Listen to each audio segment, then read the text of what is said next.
Good morning students, स्वागत है आपका फिर से रोहिला कंसेप्ट में। तो आज हम डील करेंगे कुछ क्वेश्चंस के बारे में, यानी कि आरआरबी एनटीपीसी के जो प्रीवियस ईयर क्वेश्चन हैं उन क्वेश्चन को हम डिस्कशन करेंगे। तो देखिएगा, इन क्वेश्चंस के बारे में देखते हैं। इस क्वेश्चंस की जो पीडीएफ है वो आपको डिस्क्रिप्शन बॉक्स में इसका लिंक मिल जाएगा, आप वहां से पीडीएफ को डाउनलोड कर सकते हैं।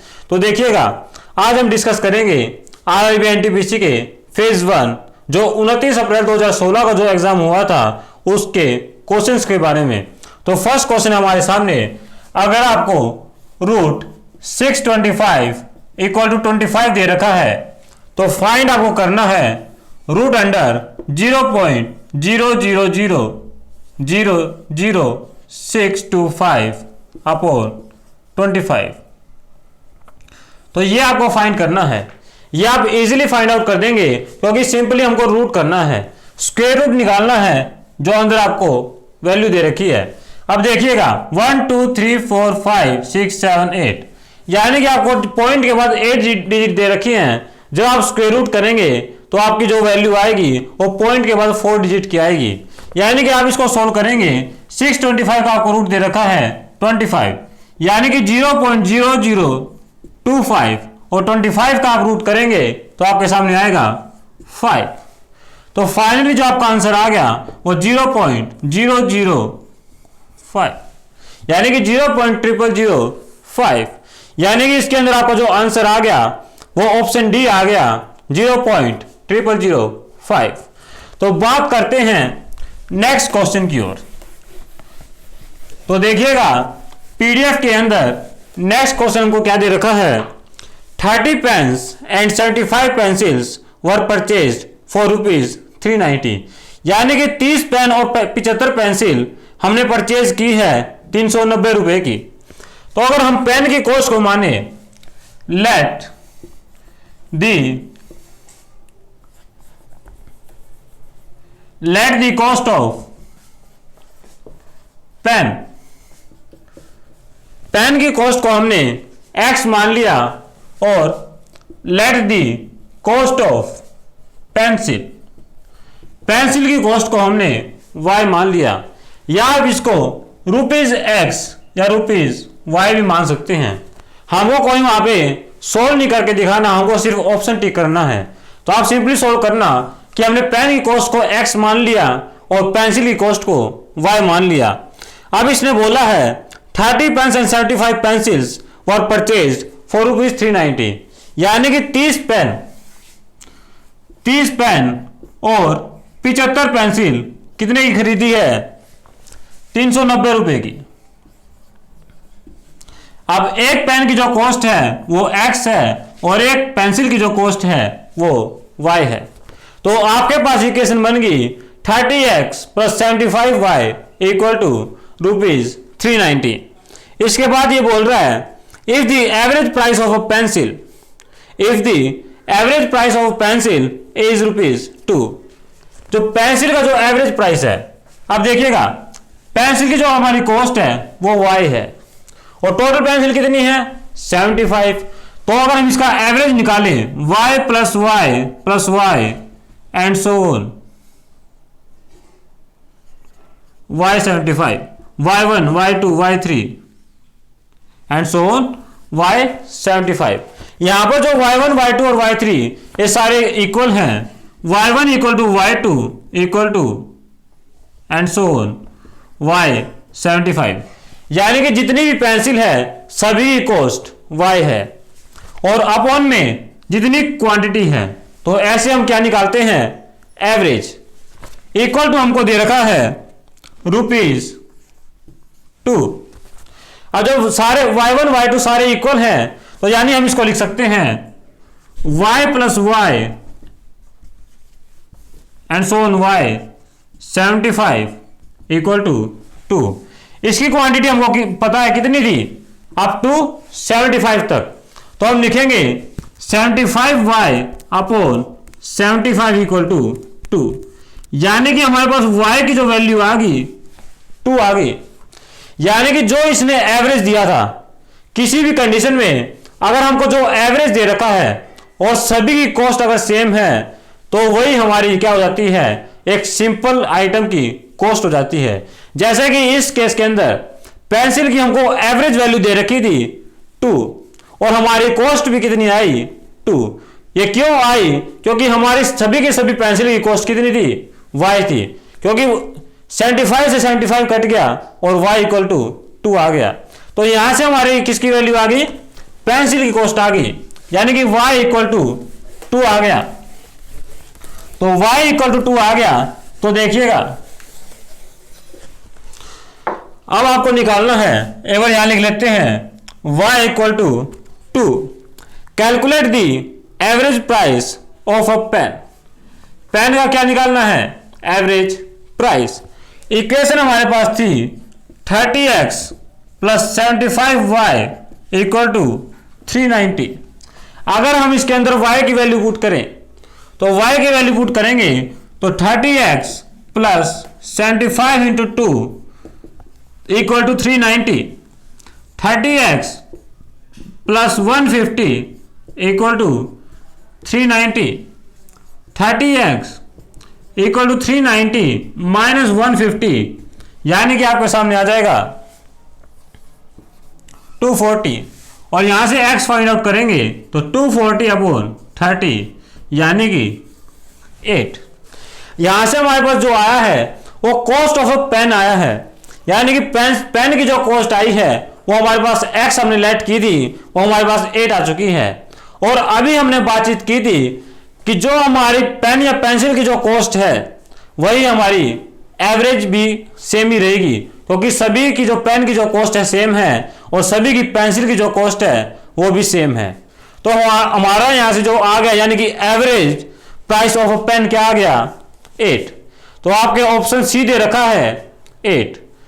तो बात करते हैं नेक्स्ट क्वेश्चन की ओर। नेक्स्ट क्वेश्चन देखिएगा, क्वेश्चन नंबर 3।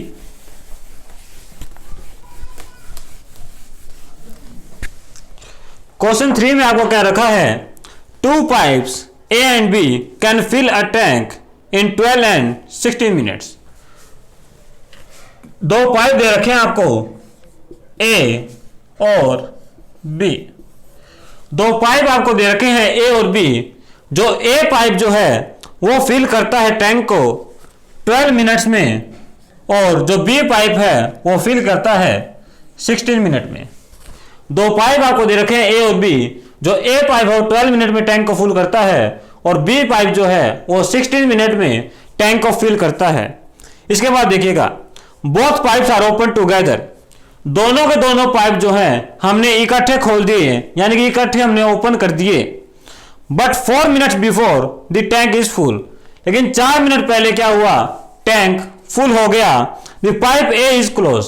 यानी कि क्या कहना चाह रहा है कि दोनों पाइपों को हमने एक साथ खोला था, लेकिन जो पाइप ए जो है वो 4 मिनट पहले हमने बंद कर दिया। दोनों पाइपों को हमने एक साथ खोला था, लेकिन जो पाइप ए जो है वो हमने 4 मिनट पहले बंद कर दिया। तो in how many minutes will the tank be full.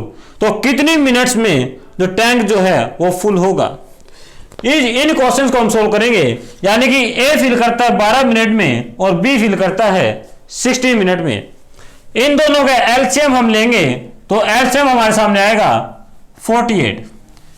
अब ये 48 जो आया है यानी कि एलसीएम जो आया है, यहां ब्रैकेट में लिख भी सकते हैं एलसीएम। इन दोनों का एलसीएम कितना लिया? 48। ये जो 48 हमारा आया है ये आ गया total capacity of a tank. जो 48 हमारा आया है वो आ गया total capacity of a tank, यानी कि टैंक की टोटल कैपेसिटी आ गई। अब टोटल कैपेसिटी जब 48 है टैंक की, तो अगर ए की बात करें तो ए जो है कितने 1 मिनट में कितना फिल करेगा, यानी कि अगर हम 48 को 12 से डिवाइड करें तो यानी कि 4।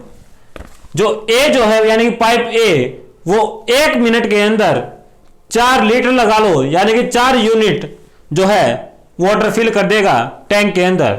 और बात करें बी की तो बी जो है जब 16 को आप 48 को डिवाइड करेंगे 16 से यानी कि 3। जो पाइप बी जो है वो 1 मिनट के अंदर 3 यूनिट वाटर फिल करेगा टैंक के अंदर। तो ए फिल करता है 4 यूनिट और बी फिल करता है 3 यूनिट। अभी हमने बात की कि दोनों पाइपों को हमने स्टार्टिंग में एक साथ ओपन किया, लेकिन 4 मिनट पहले हमने ए को बंद कर दिया। तो 4 मिनट पहले ए को बंद कर दिया, यानी कि आखिर तक कौन सा पाइप खुला रहा? Pipe B. और बी की कितनी कैपेसिटी है कि वो 1 मिनट में कितने यूनिट फिल करता है? 3 यूनिट। यानी कि बी जो है 1 मिनट के अंदर 3 यूनिट फिल करता है, और 4 मिनट पहले हमने ए बंद कर दिया था, तो 3 चौक 12। यानी कि जो पीछे की जो 4 मिनट थी उसके अंदर 12 यूनिट वाटर फिल हो चुका है। जो पीछे की जो 4 मिनट थी उसके अंदर 12 यूनिट वाटर फिल हो चुका है। टोटल कैपेसिटी हमारे पास कितनी थी? 48, जिसमें से 12 यूनिट फिल हो चुका है, तो हमारे पास बच गया 36। अब 36 जो यूनिट बची है उसको कौन फिल करेगा? ए और बी टुगेदर, यानी कि ए और बी दोनों मिलकर इस 36 यूनिट को फिल करेंगे। अब ए जो है 1 मिनट में कितना करता है? 4। बी 1 मिनट में कितना करता है? 3, यानी कि 4 और 3 7। यानी कि 1 मिनट के अंदर जब ए और बी दोनों एक साथ ओपन होंगे तो 7 यूनिट वाटर वो फिल कर देंगे टैंक के अंदर। और फिल हमको कितना करना है? 36। तो 36 को जब आप डिवाइड करोगे 7 से, तो 7 5 35, ये आपके सामने आएगा। यानी कि 5 मिनट तो ये हो गई और 4 मिनट ये हो गई, यानी कि आपके सामने आ गया 9 मिनट 1/7 इंटू 60 सेकेंड।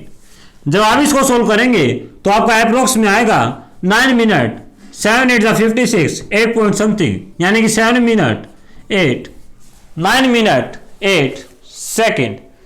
यानी कि पूरे क्वेश्चन का प्रोसीजर क्या था कि जो पाइप ए था वो 12 मिनट के अंदर टैंक को फुल करता था, और पाइप बी जो था वो 16 मिनट के अंदर फुल करता था। हमने दोनों का एलसीएम लिया, एलसीएम हमारा 48 आया, और 48 जो आया वो total capacity of A tank. यहां से हमने ए की निकाली कि ए 1 मिनट में 4 फिल करेगा 4 यूनिट, और बी 1 मिनट के अंदर 3 यूनिट फिल करेगा। और क्वेश्चन के अंदर हमको दे रखा था कि 4 मिनट पहले पाइप ए को क्लोज कर दिया गया, यानी कि आखिर तक जो खुला रहेगा पाइप बी खुला रहेगा। तो बी की हमने निकाली कि पिछली 4 मिनट के अंदर वो अगर 1 मिनट के अंदर 3 यूनिट फिल करता है, तो 4 मिनट के अंदर 12, तो 12 हमने यहां से निकाली। फिर 48 में से 12 गई 36। अब 36 फिल कौन करेगा? ए और बी टुगेदर। ए कितना है? 4 और बी 3, तो ए और बी 7 हो गया टोटल। अब 7 यूनिट जब 1 मिनट में फिल होता है तो 36 यूनिट कितने मिनट में होगा? यानी कि जब हमने सोल्व किया यहां से आ गया 5 मिनट 1/7 इंटू 60 सेकेंड। जब इसको टोटल करेंगे 5 + 4 9, तो 9 मिनट 8 सेकेंड। इसमें आपको जो ऑप्शन दे रखा है ऑप्शन ए 9 मिनट 8 सेकेंड। उम्मीद आपको क्वेश्चन समझ में आ गया होगा। अगर फिर भी आपको कोई डाउट है तो मैंने अपनी पीडीएफ के अंदर लास्ट में अपना कॉन्टैक्ट नंबर दे रखा है, आप उसे व्हाट्सएप कर सकते हैं जिससे आपकी क्वेरी दूर हो सके। तो बात करते हैं नेक्स्ट क्वेश्चन की ओर। देखिएगा नेक्स्ट क्वेश्चन में क्या कह रहा है। A thief is 400 metre ahead of a policeman, यानी कि एक चोर जो है वो 400 मीटर आगे है एक पुलिसमैन से, क्योंकि ऑब्वियसली बात है कि अगर चोर आगे होगा तभी वो भाग पाएगा। क्वेश्चन में भी यही कह रहा है कि a thief is 400 metre ahead of a policeman, यानी कि एक चोर जो है 400 मीटर आगे है पुलिसमैन से। तो thief started running and the policeman started chasing simultaneously, यानी कि जब चोर ने भागना स्टार्ट किया उसी टाइम पर पुलिस ने भी भागना स्टार्ट कर दिया। यानी कि चोर भाग रहा है और पुलिस उसके पीछे भाग रहा है। पहले दोनों के बीच में जो दूरी थी वो कितनी थी? 400 मीटर।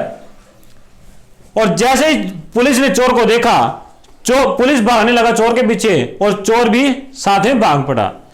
अब दोनों भाग रहे हैं साथ में, तो इसमें स्पीड दे रखी है। स्पीड ऑफ थीफ यानी कि चोर की स्पीड दे रखी है 10 किलोमीटर पर हावर। चोर की स्पीड हमको दे रखी है 10 किलोमीटर पर हावर और पुलिसमैन की स्पीड दे रखी है, स्पीड ऑफ पुलिसमैन, पुलिसमैन की स्पीड हमको दे रखी है 15 किलोमीटर पर हावर। अब आपको एक बात समझ में आ रही होगी कि दोनों भाग रहे हैं तो दोनों एक ही डायरेक्शन में भागेंगे, क्योंकि एक ही डायरेक्शन में भागेंगे तभी पुलिस जो है चोर को पकड़ पाएगी। तो जब एक ही डायरेक्शन में भाग रहे हैं तो रिलेटिव वेलोसिटी क्या होगी? रिलेटिव वेलोसिटी, जब रिलेटिव वेलोसिटी हम निकालते हैं यानी कि दोनों के दोनों एक ही डायरेक्शन में भाग रहे हैं तो जो उनकी वेलोसिटी जो है, जो उनकी स्पीड जो है वो हमेशा लेस होगी। यानी कि 15 माइनस 10 यानी कि 5 किलोमीटर पर हावर। जो रिलेटिव वेलोसिटी जो होगी या आप इसको रिलेटिव स्पीड भी बोल सकते हैं। रिलेटिव स्पीड, रिलेटिव स्पीड जो होगी 5 किलोमीटर पर हावर, यानी कि चोर की स्पीड हमको दे रखी थी 10 किलोमीटर पर हावर, पुलिसमैन की स्पीड हमको दे रखी थी 15 किलोमीटर पर हावर। हमने वहां से रिलेटिव स्पीड निकाल ली, कितनी? 5 किलोमीटर पर हावर। अब देखिएगा, अब दोनों के बीच की जो डिस्टेंस थी कितनी दे रखी है? 400 मीटर। अब ये तो दे रखा है मीटर में और स्पीड दे रखी है किलोमीटर में, तो हमको इसको भी मीटर में करना होगा। तो इसको मीटर में करने के लिए 5 इंटू, या तो आप 5/18 से मल्टीप्लाई कर दें या फिर आपको किलोमीटर यानी कि 1000 से मल्टीप्लाई अपॉन हावर के लिए 60 इंटू 60 करना होगा। तो 5 × 5/18 आप करेंगे तो आपके सामने आ गया 25/18 मीटर पर सेकेंड। तो 25/18 मीटर पर सेकेंड क्या आ गया आपके पास? ये रिलेटिव स्पीड। आगे क्या बोला है? Calculate the distance covered by thief before the policeman catch the thief. यानी कि हमको वो डिस्टेंस निकालना है, वो दूरी निकालनी है कि जब पुलिस उसको पकड़ ले चोर को, कि पुलिस जब चोर को पकड़ेगी तो उसके ठीक पकड़ने से पहले जो चोर जो था उसने अपने एक्चुअल जो डिस्टेंस जो है वो कितनी कवर की है। तो सबसे पहले हम टाइम निकालेंगे कि क्योंकि 400 मीटर का जब उसके अंदर क्या था, गैप था, और इतनी स्पीड से वो आगे बढ़ रहा है पुलिसमैन, तो कितने मीटर में उसको पकड़ लेगा? पहले हम टाइम निकालेंगे, क्योंकि हम जानते हैं speed equal to distance upon time. Speed equal to क्या है? Distance upon time. यहां से हम टाइम निकालेंगे, टाइम इक्वल टू क्या हो जाएगा? Distance upon speed. डिस्टेंस हमको क्या दे रखा है? 400 मीटर। स्पीड क्या दे रखे है? 25/18। 18 आपका ऊपर चले जाएगा, 5 5 जा 5 8 जा 5 1 जा 5 16 जा, तो ये आपके आगे आ गया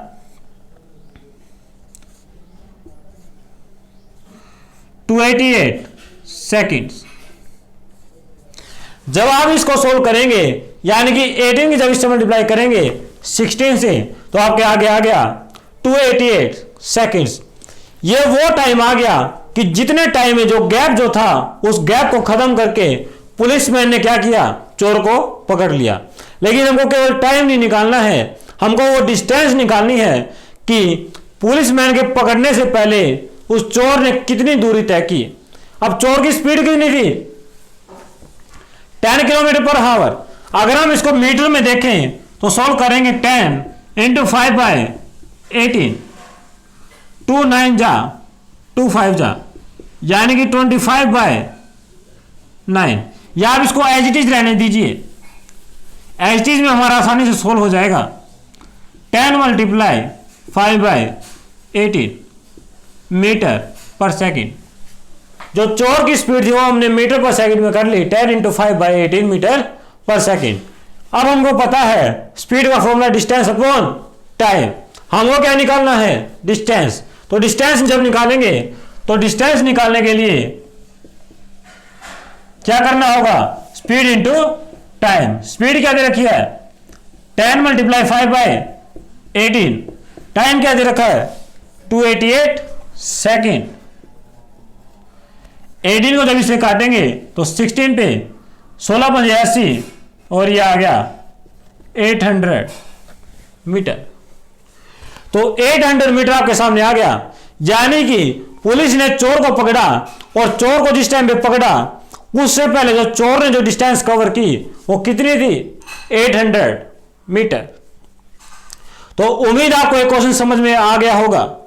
तो बात करते हैं नेक्स्ट क्वेश्चन की ओर, देखिएगा नेक्स्ट क्वेश्चन की ओर।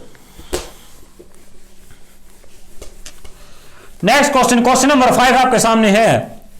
√5 की वैल्यू आपको दे रखी है।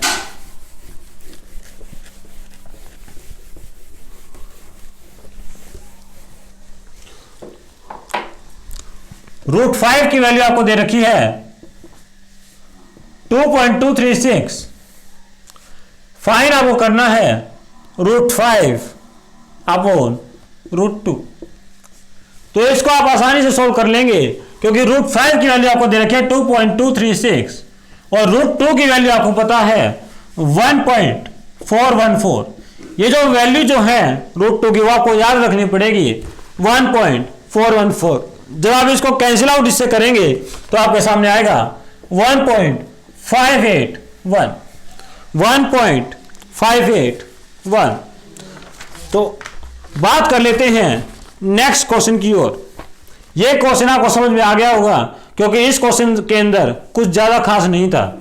√5 की वैल्यू आपको दे रखी है, √2 की आपको पता है। दोनों को जब आप डिवाइड करेंगे तो आपके सामने आ गया 1.581।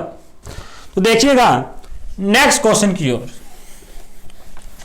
नेक्स्ट क्वेश्चन, क्वेश्चन नंबर 6 आपके सामने है।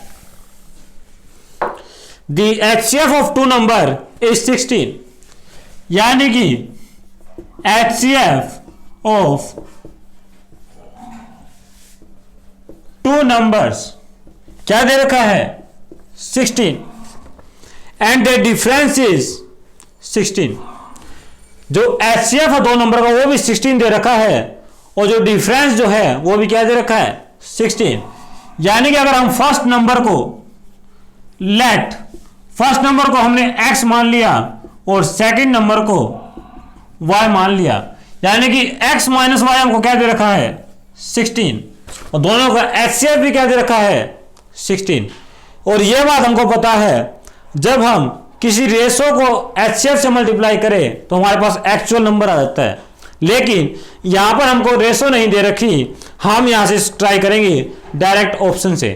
देखो ऑप्शन नंबर 1 आपके सामने दे रखा है 64 और 80, ये 2 नंबर दे रखे हैं। इसके अंदर देखो डिफरेंस, दोनों नंबर के बीच का डिफरेंस कितना है 16 और HCF जब आप दोनों का निकालोगे तो HCF कितना आएगा 16। HCF जो हमारा होता है वो होता है हाईएस्ट कॉमन फैक्टर।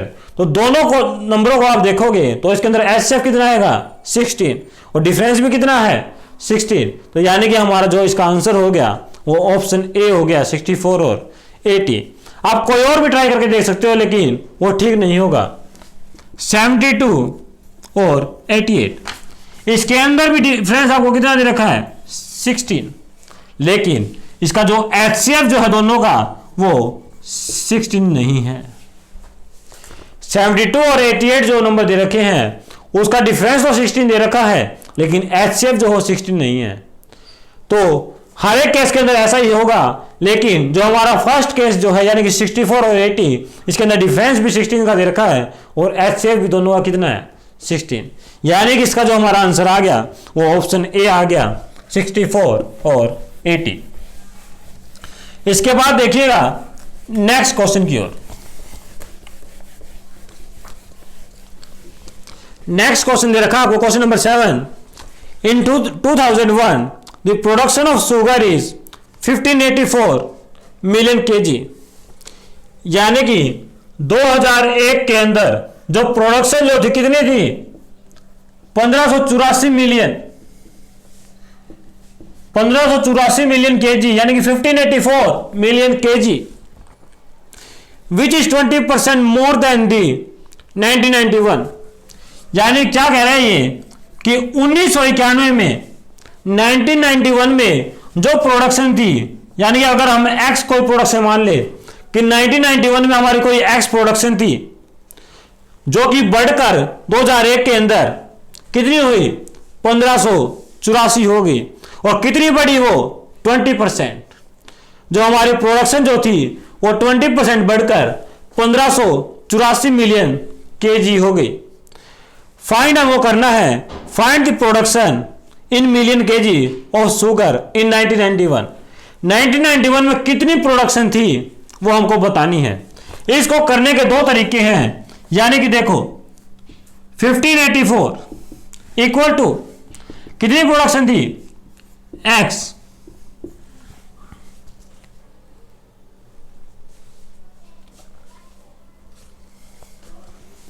और प्रॉफिट कितना दे रखा है 20%, यानी कि 20% मोर थी, तो 20% मोर यानी कि क्या हो गया 120 अपॉन 100। तो इसको आप सोल्व करेंगे,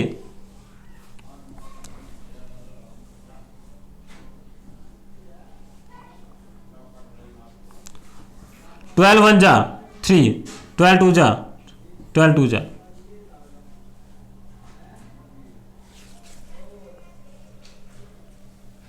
12 3 जा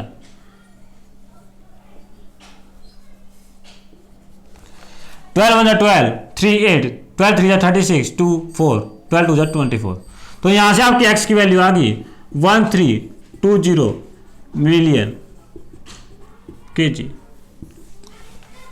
ये था हमारा फॉर्मूला बेस पे, यानी कि ये हमारी प्रोडक्शन और ये हमारे पहले की प्रोडक्शन थी, उसको जो हमने 20% बढ़ा दिया, यानी कि 120 अपॉन 100 से मल्टीप्लाई किया, तो हमारा क्या था ये, यहां से हमने x फाइंड आउट कर लिया 1320 मिलियन केजी। लेकिन इसको करने का एक और तरीका है, वो तरीका देखिएगा कैसे, बिल्कुल शॉर्ट मेथड है।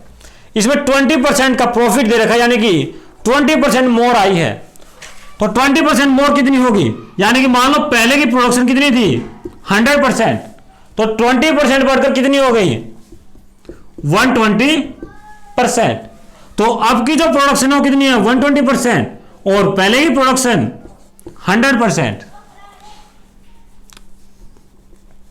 तो इससे हट गया, इसको कैंसिल करेंगे 2 5 जा 2 6 जा, यानी कि हमारे पास रेशो क्या आ गई 6:5। तो 6:5 हमारे पास आ चुकी है। ये क्या थी नई प्रोडक्शन, और ये क्या है पहली प्रोडक्शन, यानी कि 6 बराबर क्या आ गया 1584, और 5 बराबर क्या आ जाएगा 1320। जब आप इसको सोल्व करेंगे, यानी कि 6 को इससे डिवाइड करो, 6 2 जा 12 3 6 6 जा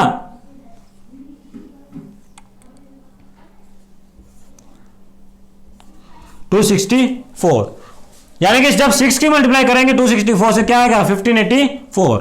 अब 264 की 5 से मल्टीप्लाई करो, 5 4 जा 20 2 5 6 जा 32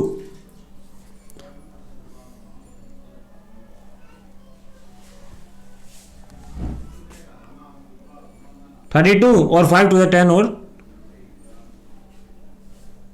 5 4 जा 20 0 5 6 जा 30, और 2 32 2 3 5 2 10, और 3, यानी कि 1320।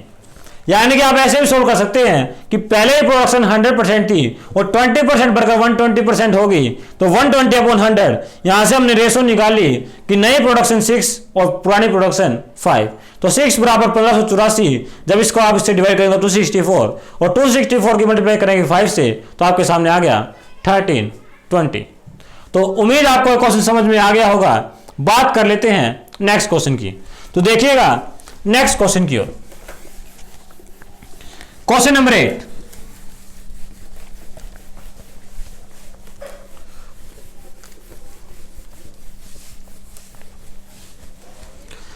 क्वेश्चन नंबर 8 दे रखा आपको, A and B can finish a work in 12 days, यानी कि ए और बी दोनों मिलकर, ए और बी दोनों मिलकर एक काम को पूरा करते हैं 12 दिन के अंदर। A and B can finish a work in 12 days, B and C in 15 days. यानी कि बी और सी मिलकर कितने दिन में कर रहे हैं? 15 डेज। और A and C in 20 days. और ए और सी मिलकर कर रहे हैं कितने दिन में? 20 डेज। ए और बी मिलकर एक काम को 12 दिन में कर रहे हैं, बी और सी मिलकर एक काम को 15 दिन में कर रहे हैं, और ए और सी एक काम को मिलकर 20 दिन में कंप्लीट कर रहे हैं। आगे कह रहा है in how many days would a along finish the work. कितने दिन के अंदर अगर ए अकेला काम करे तो कितने दिन के अंदर वो काम को पूरा कर देगा? तो देखिएगा, सबसे पहले हमारा प्रोसीजर वही, तीन वैल्यू हमारे पास 12, 15 और 20, यानी कि 12, 15 और 20। इन सब को जब एलसीएम लेंगे तो एलसीएम हमारे सामने आएगा 60। अब 60 हमने क्या किया? एलसीएम लिया तीनों का एलसीएम ले लिया। अब उसके अंदर टैंक के अंदर बात हो रही थी, तो हम टोटल कैपेसिटी ऑफ टैंक बोल रहे थे, इसके अंदर काम की बात हो रही है, यानी कि क्या आ गया 60 हमारा टोटल वर्क। अब ए और बी क्या है? 12 दिन में काम पूरा कर रहे थे, यानी कि ए और बी एक दिन के अंदर कितना काम करेंगे? यानी कि जब आप 60 को 12 से डिवाइड करेंगे तो यानी कि 5। तो ए और बी मिलकर एक दिन के अंदर 5 काम करेंगे। ए और बी एक दिन के अंदर मिलकर 5 काम करेंगे। बी और सी के अगर हम निकालें तो बी और सी एक दिन के अंदर 4 काम करेंगे, क्योंकि काम वो सबके लिए सेम है। और ए और सी मिलकर उसी काम को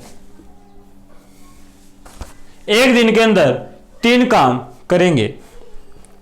अब सबकी आपको कैपेसिटी पता लगी, यानी कि ए और बी जो है एक दिन के अंदर 5 काम करेंगे, बी और सी मिलकर एक दिन के अंदर 4 काम करेंगे, और ए और सी मिलकर एक दिन के अंदर 3 काम करेंगे। लेकिन हमको केवल ए का बताना है, तो हम क्या करेंगे? तीनों को ऐड कर दो। अगर ए प्लस बी भी काम करे, बी प्लस सी भी काम करे, और सी प्लस ए भी काम करे, ए प्लस सी दे रखा आपको, ए प्लस सी लिख लीजिएगा। ए प्लस बी, बी प्लस सी और सी प्लस ए, यानी कि ए प्लस सी जब काम करें इकट्ठे, यानी कि 5, 4 और 3, तो कितना आ गया आपके सामने? 2 times of A plus B plus C equal to 12, यानी कि A plus B plus C आपके सामने आ गया।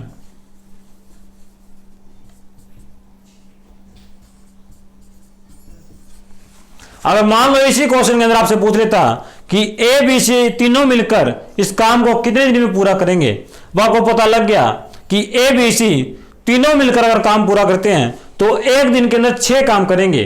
तो पूरे काम को कितने दिन में कर लेंगे वो? तो पूरे काम को कर लेंगे 60/6, यानी कि 10 दिन के अंदर ए बी सी अगर तीनों मिलकर काम करते हैं तो 10 दिन के अंदर काम को कंप्लीट कर देंगे। लेकिन हमसे जो पूछा है वो केवल ए के बारे में पूछा है। हमारे पास आ चुका है A plus B plus C equal to 6। B plus C की वैल्यू हमको पता है क्या? 4। तो पुट करेंगे ए प्लस 4 इक्वल टू 6, यानी कि ए इक्वल टू 2। ए जो है वो एक दिन के अंदर 2 काम करेगा। ए जो है वो एक दिन के अंदर 2 काम करेगा। टोटल काम कितने हैं? 60। तो यानी कि कितने दिन लगेंगे इसको? 60/2, यानी कि 30 डेज। ए जो है उस काम को 30 दिन के अंदर पूरा कंप्लीट कर लेगा। तो इसके अंदर आपका जो ऑप्शन है वो ऑप्शन बी है 30। उम्मीद आपको समझ में आ गया होगा कि ए और बी एक काम को 12 दिन में कर रहे हैं, बी और सी 15 दिन में कर रहे हैं, ए और सी 20 दिन में कर रहे हैं। टोटल काम हमने निकाल लिया 60, इनका एलसीएम लेके। फिर हमने इसकी कैपेसिटी निकाली कि ए और बी एक दिन में 5 काम कर रहे हैं, बी और सी एक दिन में 4 काम कर रहे हैं, और ए और सी एक दिन में 3 काम कर रहे हैं। फिर तीनों का एडिशन किया, एडिशन करने के बाद ए प्लस बी प्लस सी हमारे सामने आ गया 6, यानी कि ए बी सी तीनों मिलकर एक दिन के अंदर 6 काम कर रहे हैं। लेकिन हमको केवल ए का निकालना था, तो बी और सी का हमने पुट की 4, तो a प्लस 4 इक्वल टू 6, तो a की वैल्यू आ गई 2, यानी कि a एक दिन के अंदर 2 काम करता है, तो टोटल काम 60 है। तो कितना टाइम लगेगा? 60/2, यानी कि 30 डेज। तो उम्मीद आपको क्वेश्चन समझ में आ गया होगा। फिर भी अगर आपको कोई डाउट है तो आप हमें कमेंट कर सकते हैं। हमारी ईमेल आईडी है rohilaconcept@gmail.com, या आप हमारे चैनल पे भी कमेंट कर सकते हैं, या फिर मैंने अपने पीडीएफ के लास्ट में अपना कॉन्टैक्ट नंबर दिया है, आप हमें व्हाट्सएप भी कर सकते हैं। तो देखिएगा नेक्स्ट क्वेश्चन की ओर। नेक्स्ट क्वेश्चन आपके सामने क्वेश्चन नंबर 9।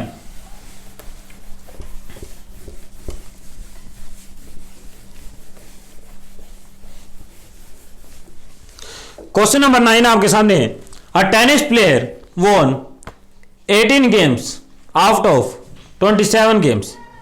एक टेनिस प्लेयर जो है वो 18 गेम जीतता है। कितनी गेम में थे? 27 गेम में से, यानी कि टोटल गेम कितनी है? 27। जीतता कितनी है? 18। Calculate the games von in terms of decimal. बस क्या करना है, इसको डेसिमल में कन्वर्ट करना है। 9 2 जा 9 3 जा 2/3 हमारे पास आ गया। ये है फ्रैक्शन में, जब डेसिमल में करेंगे तो 0.667। तो ऑप्शन हमारा ए आ गया 0.667। तो देखिएगा नेक्स्ट क्वेश्चन की ओर। क्वेश्चन नंबर 10 आपके पास, the value of 1045।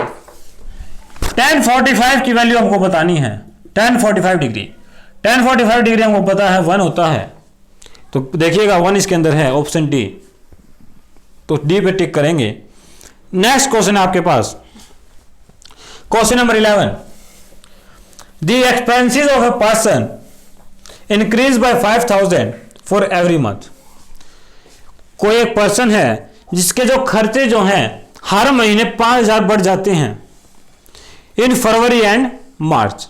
If his expenses in January was 5000, यानी कि अगर उस पर्सन के जो खर्चे जो हैं पहले महीने के अंदर, यानी कि अगर हम जनवरी की बात करें, जनवरी के अंदर उसके खर्चे कितने थे?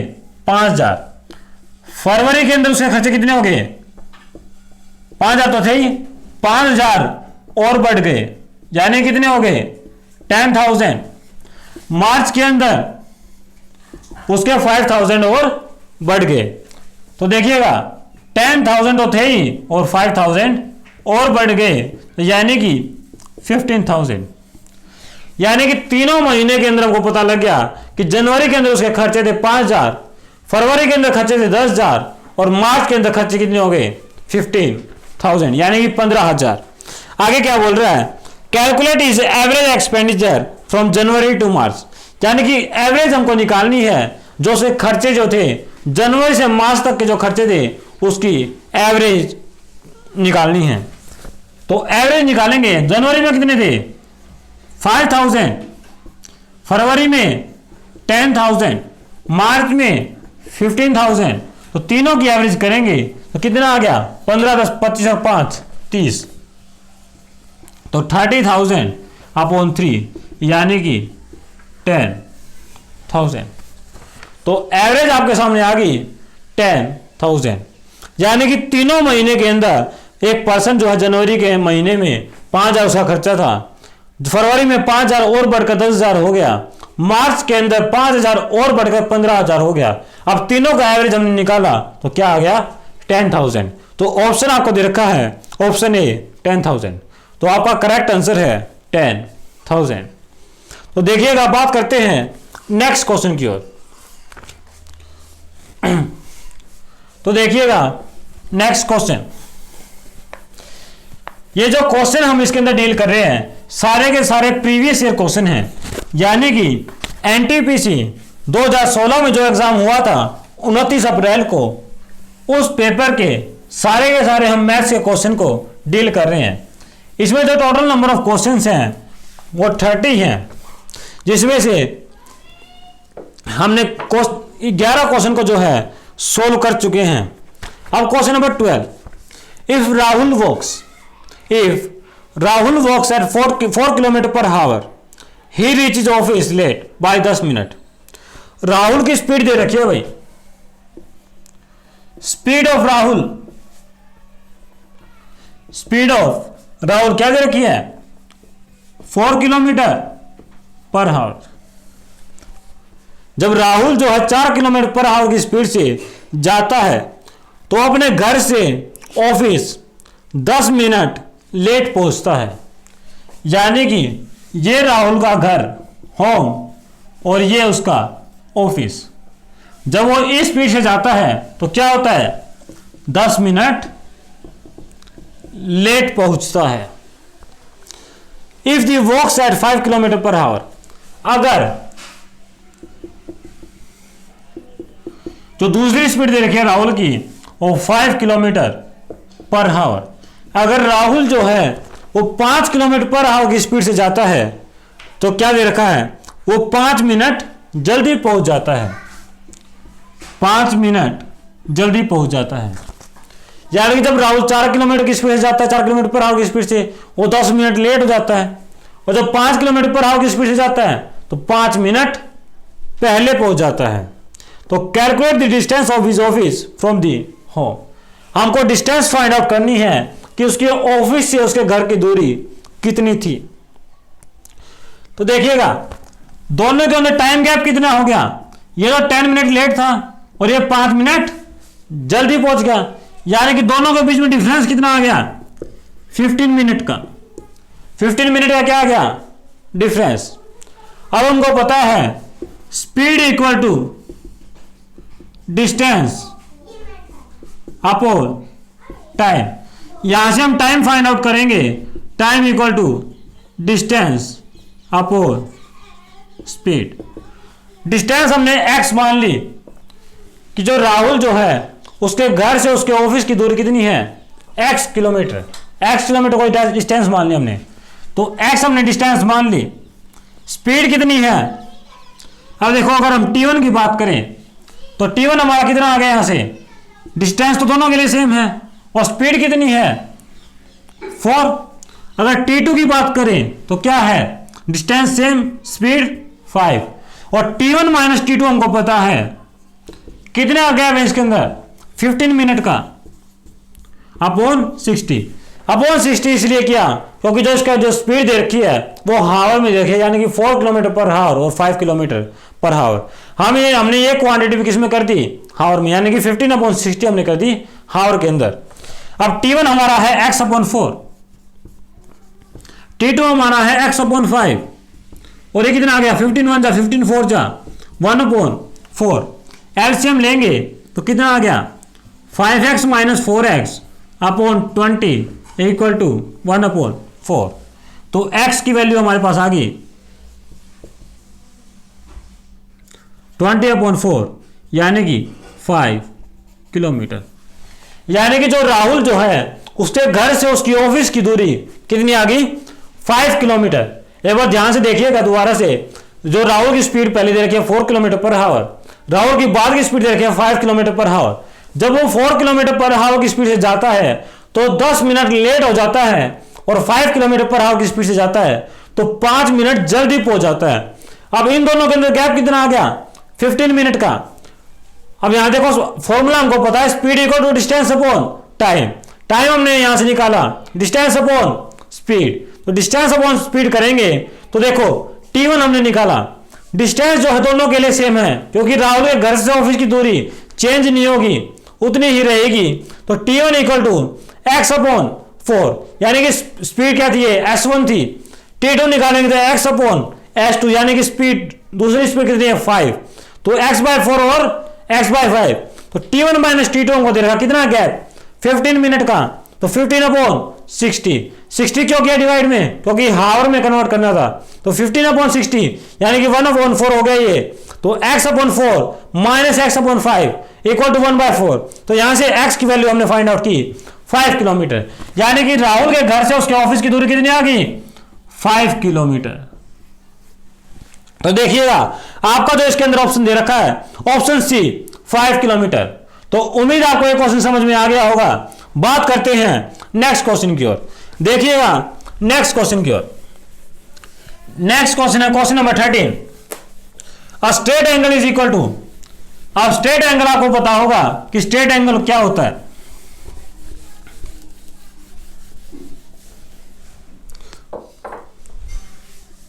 अ straight angle is equal to 180 degree. आपको पता है कि स्ट्रेट एंगल ऐसा होता है भाई, कितने एंगल होता है इस पे, 180 डिग्री। बस यही हमको बताना था, straight angle is equal to 180 degree. तो 180 कौन से ऑप्शन में है, ऑप्शन नंबर बी। तो ऑप्शन नंबर बी जो है वो करेक्ट ऑप्शन है। अब देखिएगा नेक्स्ट क्वेश्चन की ओर बात करते हैं। नेक्स्ट क्वेश्चन की,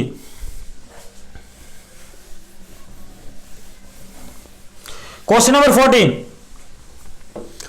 if the average age of 40 students in class first is 10 years,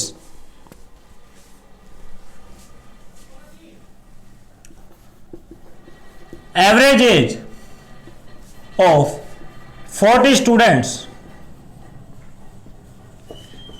in class first कितनी देर रखी है भाई? 10 years।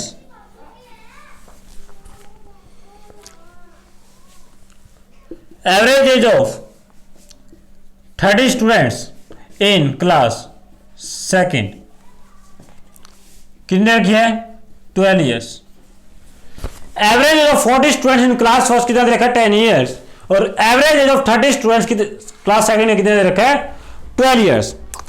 फाइंड हमको करना है, find the average age of for all the students. सभी स्टूडेंट्स की क्या निकालनी है? एवरेज निकालनी है भाई। एवरेज एज कितनी होगी सभी स्टूडेंट्स की? अब एवरेज ऑफ 40 स्टूडेंट्स दे रखा भाई। जो क्लास 1 के जो 40 स्टूडेंट्स हैं उनकी एवरेज कितनी है? 10 years। अब इसके अंदर अगर हम निकाले सम ऑफ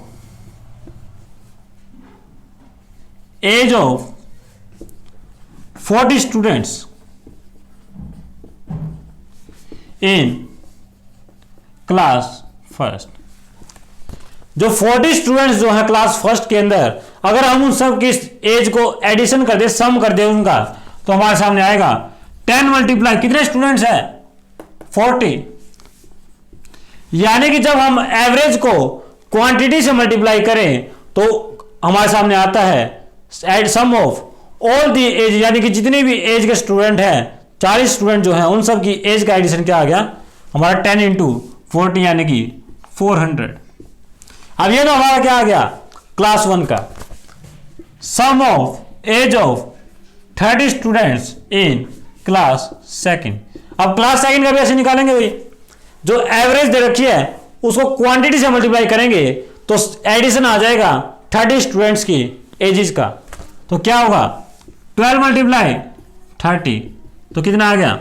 360।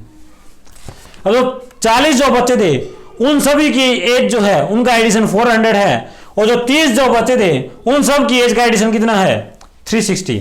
अब एवरेज हम निकालेंगे कम, जो ओवरऑल एवरेज जो है 400 प्लस 360 अपॉन टोटल स्टूडेंट्स कितने हैं? 40 प्लस 30, यानी कि हम लिखेंगे 40 प्लस 30 तो 760 अपॉन 70। तो यहां से जब आप इसको सॉल्व करेंगे तो आपके सामने आएगा 10.85, यानी कि average age for all students आपके सामने आ गया 10.85। ये आपको ऑप्शन डी दे रखा है 10.85। आपको कुछ नहीं करना है कि आपको एवरेज एज दे रखी थी 40 स्टूडेंट की, 40 स्टूडेंट की 10 ईयर्स दे रखी थी। आपने इन सब का एडिशन निकाल लिया, यानी कि सम निकाल लिया। क्या किया? 40 मल्टीप्लाई 10 यानी कि 400। ऐसे ही आपने क्या दे रखा था आपके सामने? एवरेज एज दे रखी थी 30 स्टूडेंट्स की, कितनी? 12 ईयर्स। आपने सबका एडिशन निकाला, कितना? मल्टीप्लाई करके 360 निकाल लिया। दोनों का एडिशन कितना किया? 760 upon total students 40 plus 30 70 divide आपने किया, कितना आ गया? 10.85। उम्मीद आपको ये क्वेश्चन समझ में आ गया होगा। बात कर लेते हैं नेक्स्ट क्वेश्चन की।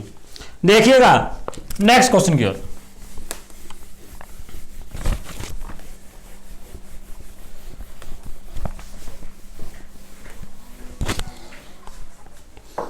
क्वेश्चन नंबर 15 है, what fraction of 2 hour is 18 second.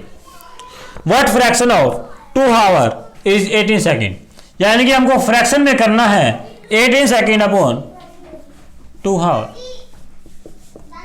18 upon 2 multiply 60 multiply 60,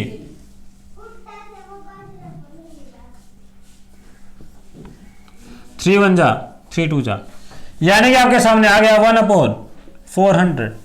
तो फ्रैक्शन आपको फाइंड आउट करनी थी 2 आवर इज 18 सेकेंड, वो आपके सामने आ गया 18 सेकेंड अपन 2 आवर आपने किया, तो इसको जब आप सोल्व करेंगे तो आ गया 1/400, क्योंकि हावर जो था वो आपने 60 मिनट से में कन्वर्ट करने के लिए 60 से मल्टीप्लाई किया और फिर सेकंड में कन्वर्ट करने के लिए फिर से 60 से मल्टीप्लाई किया, तो 18/2 मल्टीप्लाई 60 यानी कि आपने जब काट पीट लिया तो क्या होगा 1/400। तो देखिएगा नेक्स्ट क्वेश्चन की ओर, उम्मीद आपको ये क्वेश्चन समझ में आ गया होगा। बात करते हैं नेक्स्ट क्वेश्चन की, क्वेश्चन नंबर 16। क्वेश्चन नंबर 16 है, Gitesh took a loan for 6 years at 5% simple interest.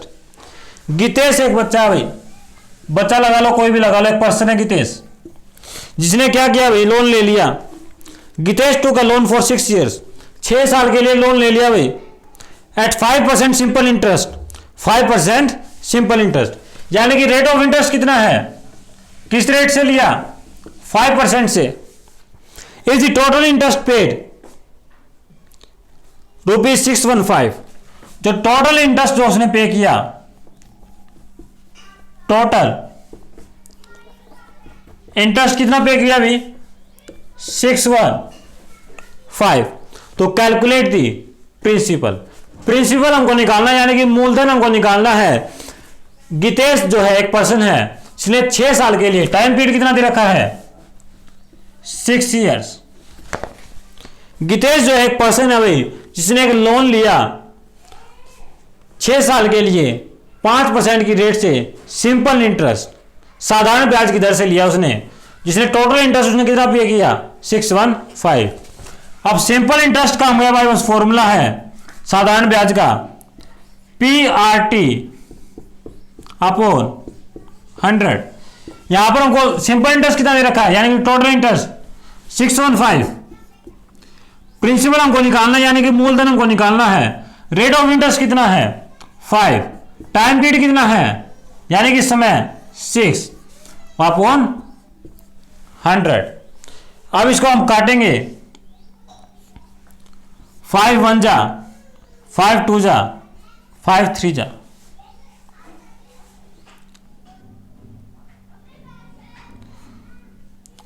3 2 जा, 3 4 जा, 3 1 जा। अब प्रिंसिपल हमारे सामने आ गया, 41 मल्टीप्लाई 100 अपॉन 2, यानी कि 4100 अपॉन 2, यानी कि 2050। आप लिख सकते हैं प्रिंसिपल इज इक्वल टू ₹2050, यानी कि मूलधन हमारे पास आ गया, यानी कि प्रिंसिपल हमारे सामने आ गया ₹2050। ऑप्शन आपको इसके अंदर दे रखा है, ऑप्शन बी ₹2050। गितेश एक पर्सन था जिसने लोन लिया 5% रेट ऑफ इंटरेस्ट से, टाइम पीरियड कितना, 6 years, टोटल इंटरेस्ट कितना पे किया, 615। सिंपल इंटरेस्ट का फॉर्मूला हमारे पास PRT अपॉन 100। P यहां पर क्या है, प्रिंसिपल, R क्या है, रेट ऑफ इंटरेस्ट, T क्या है, time period, upon 100। Simple interest कितना दे रखा था, 615। प्रिंसिपल हमको निकालना है, रेट ऑफ इंटरेस्ट कितना रखा, 5, टाइम पीरियड 6 अपॉन 100। इसको काटे पीटेंगे भाई, तो प्रिंसिपल हमारा कितना आ गया, 2050। उम्मीद आपको एक क्वेश्चन समझ में आ गया होगा। अगर फिर भी आपका कोई डाउट है तो PDF के लास्ट में मैंने अपना कॉन्टैक्ट नंबर दिया है, आप उस पर व्हाट्सएप करके आप अपने डाउट्स को क्लियर कर सकते हैं। तो बात कर लेते हैं नेक्स्ट क्वेश्चन की, देखिएगा नेक्स्ट क्वेश्चन की ओर।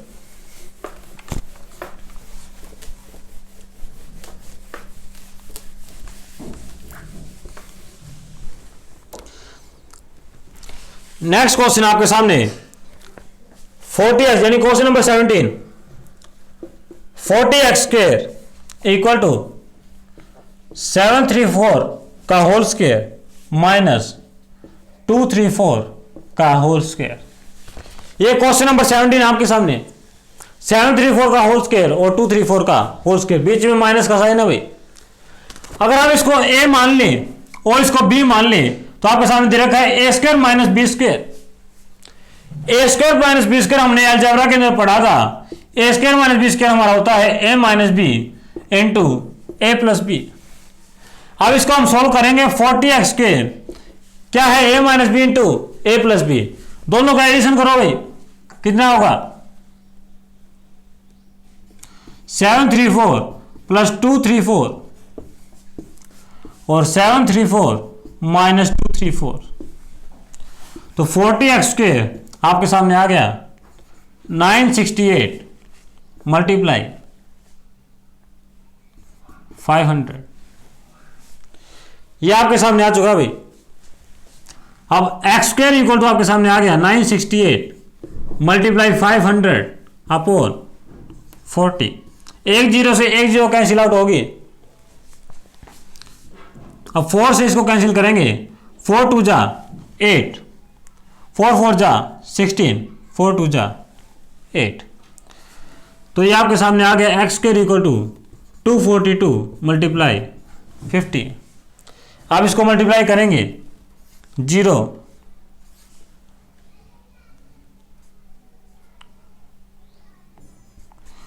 1 to 1 00, और x की जब हम वैल्यू निकालें तो स्क्वायर रूट अंडर 1 to 1 00, इसका स्क्वायर रूट आप करेंगे तो आपके सामने आएगा 110, यानी कि x की जो वैल्यू आपके सामने आ गई, इसके अंदर हमको x की वैल्यू निकालनी थी, फाइंड दी वैल्यू x, तो x की वैल्यू हमारे पास आ गई 110, यानी कि 110 हमारे पास वैल्यू आ गई। ऑप्शन है आपके सामने ऑप्शन ए 110, तो आपका आंसर आ गया 110। कुछ नहीं करना आपको ये आइडेंटिटी लगानी है डायरेक्ट। ए स्क्वायर माइनस बी स्क्वायर आपको दे रखा है, ए माइनस बी इंटू ए प्लस बी आप लगाएंगे तो ए प्लस बी इंटू ए माइनस बी आपने किया तो ए प्लस बी 968, ए माइनस बी 500, 40 को नीचे लिया है, इससे काटा पीटा तो x² की वैल्यू आ गई 12100, और x की वैल्यू जब स्क्वायर रूट करेंगे तो 110। तो उम्मीद आपको एक क्वेश्चन समझ में आ गया होगा। बात कर लेते हैं नेक्स्ट क्वेश्चन की। नेक्स्ट क्वेश्चन आपके सामने क्वेश्चन नंबर 18।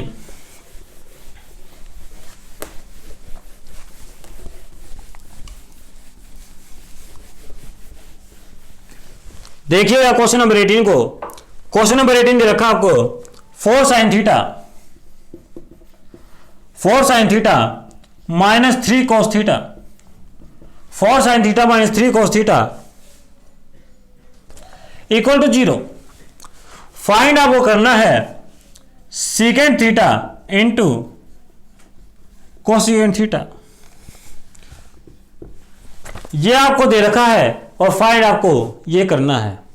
तो क्या करेंगे आप, 4 sin theta equal to minus 3 cos theta को राइट हैंड साइड लेके जाए 3 cos थीटा, अब sin थीटा cos थीटा को नीचे लिए हैं, sin theta upon cos theta और 3 अपॉन 4। अब sin theta upon cos theta क्या बन गया भाई, tan थीटा, यानी कि tan थीटा की हमारे पास वैल्यू आ गई 3 अपॉन 4, और tan थीटा हमारा क्या होता है भाई P/B।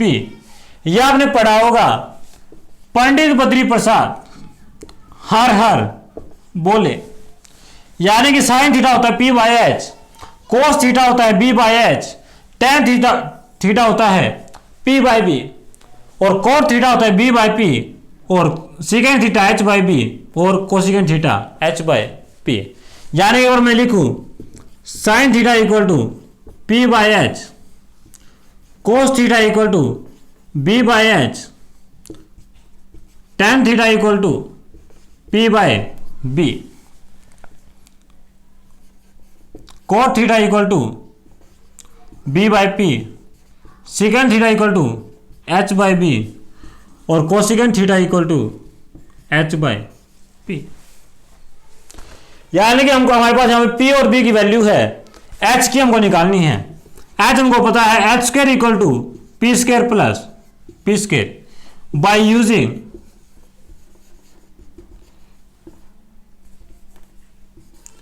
PGT, यानी कि पाइथागोरस थ्योरम,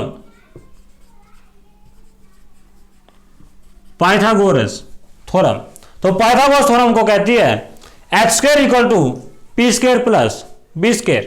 H हमारा यहां पर है हाइपोटेन्यूज,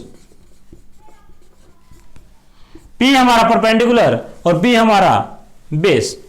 तो h² इक्वल टू P हमारा है यहां पर 3 का स्क्वायर, B हमारा है 4 का स्क्वायर, यानी कि 9 प्लस 16, और H की वैल्यू निकालेंगे तो √125 यानी कि 5। तो h की वैल्यू हमारी क्या आ गई 5।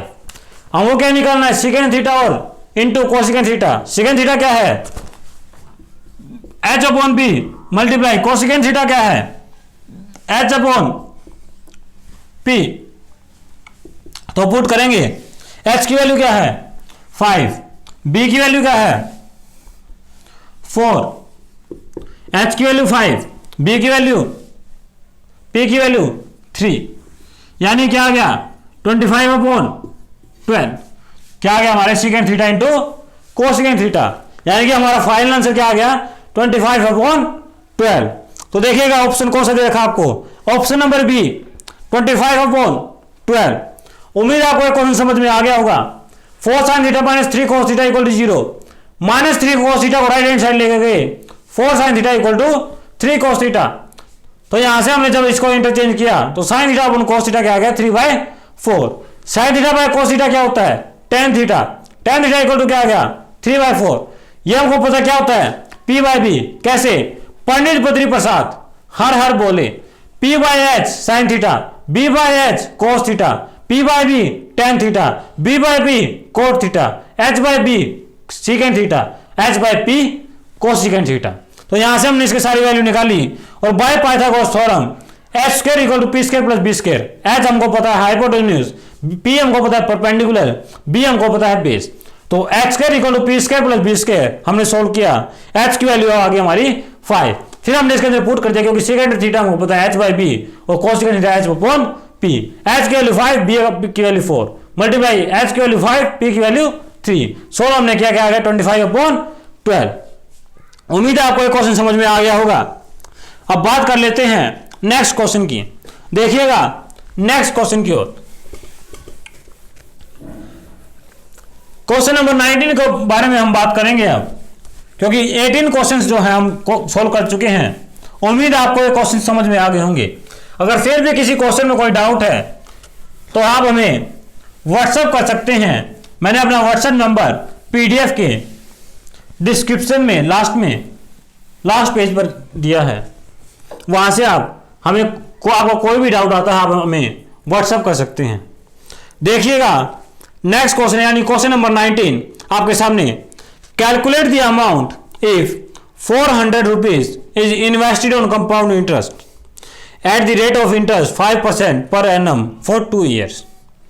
यानी कि हमको अमाउंट कैलकुलेट करना है भाई। क्या करना है अमाउंट कैलकुलेट। प्रिंसिपल क्या दे रखा है इसके अंदर 400, यानी कि एक पर्सन जो है 400 रुपए इन्वेस्ट कर रहा है, यानी कि प्रिंसिपल कितना हो गया 400 और रेट ऑफ इंटरेस्ट क्या है 5% और टाइम 2 ईयर्स।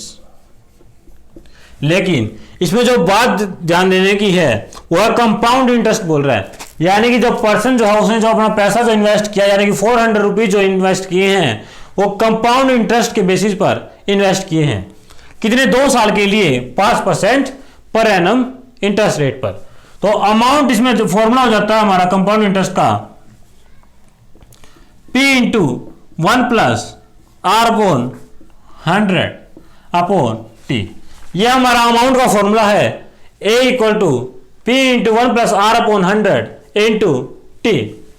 ये तो हमको निकालना है। P हमारा क्या है 400, 1 अपॉन R कितना है 5 अपॉन 100, T हमारा क्या है 2। तो सॉल्व इसको करेंगे A equal to 400 multiply 100 plus 5 upon 100, 400 multiply 105 multiply 105 upon 100 multiply 100, यानी कि 105 हो गया अपन 100 हो गया। ये ऊपर स्क्वायर दे रखा है इसलिए हमने 105 2 बार लिखा है भाई। 100 को भी 2 बार लिखा क्योंकि स्क्वायर दे रखा है, कंप्लीट होल स्क्वायर है। तो 2 जीरो से 2 जीरो कैंसिल होगी, 5 20 जा, 5 2 जा, 5 1 जा, 5 4 जा, 5 2 जा, 5 1 जा, 4 से 4 कैंसिल हो गया भाई। 21 की 21 से करेंगे तो कितना आ गया 4 4 1, यानी कि एक पर्सन जो है उसने 400 रुपये इन्वेस्ट किए 2 साल के लिए 5% पर एनम के हिसाब से और कंपाउंड इंटरेस्ट के हिसाब से, तो उसको बाद में जो रिटर्न मिलेगा यानी कि वापस पैसा उसको जो मिलेगा 2 साल के बाद वो उसको मिलेगा 441, यानी कि 400 तो उसका प्रिंसिपल हो गया और 41 उसका इंटरेस्ट हो गया, यानी कि टोटल अमाउंट जो उसके पास हो गया वो 441, यानी कि ऑप्शन आपको दे रखा ऑप्शन बी 441। तो उम्मीद आपको एक क्वेश्चन समझ में आ गया होगा। बात कर लेते हैं नेक्स्ट क्वेश्चन की, तो देखिएगा नेक्स्ट क्वेश्चन की ओर।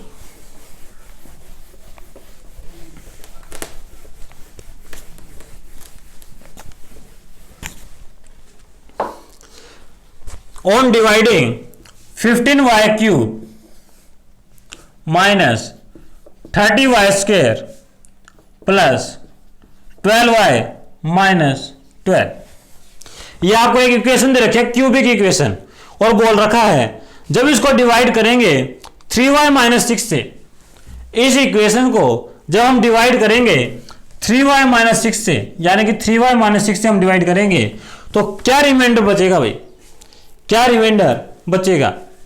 इसको सोल्व करने के लिए 2 मेथड हैं, एक तो हमारा सिंपली डिवीजन मेथड और एक हम यूज करेंगे सिंथेटिक डिवीजन। इस क्वेश्चन को हम सोल्व करेंगे बाय सिंथेटिक डिवीजन, क्योंकि इजी भी है और आसान भी, इजी भी है बिल्कुल और शॉर्ट भी है, दोनों इसमें तरीके हैं। देखो सबसे पहले आपको ऐसे लाइन लगानी है, लाइन लगाने के बाद जो क्यूबिक वाला है इसको लिखेंगे इसके कोफिशिएंट, जो आपको इक्वेशन दे रखी है उसमें वेरिएबल आपको नहीं लिखना है, केवल आप कोफिशिएंट लिखेंगे।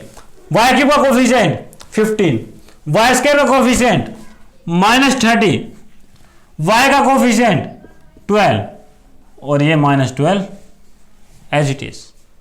इसके बाद एक लाइन ऐसे लगाएंगे। अब 3y माइनस 6 से हमको डिवाइड करना है, 3y माइनस 6 से हमको डिवाइड करना है, तो यहां से आप y की वैल्यू निकाल लें।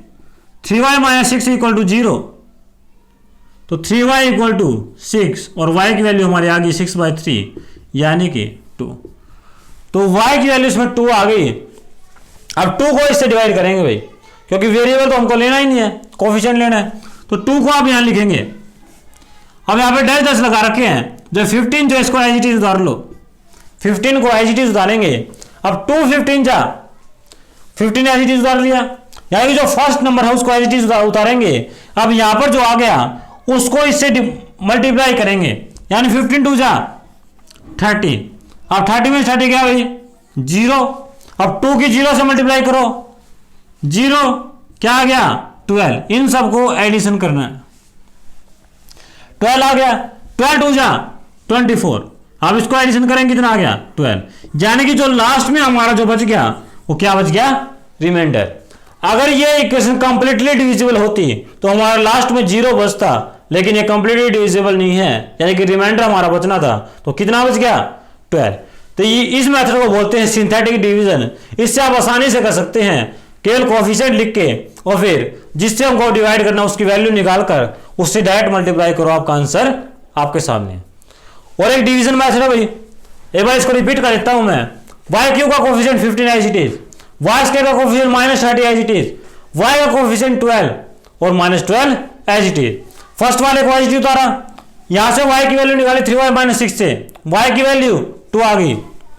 अब 2 को मल्टीप्लाई किया 15 से 30, 30 माइनस 30 0, 0 की 2 से मल्टीप्लाई की 0, 0 का एडिशन किया 12, 12 को 2 से मल्टीप्लाई किया 24, 24 में 12 गया 12, यानी कि लास्ट में हमारा जो रिमाइंडर बच गया वो 12 बच गया।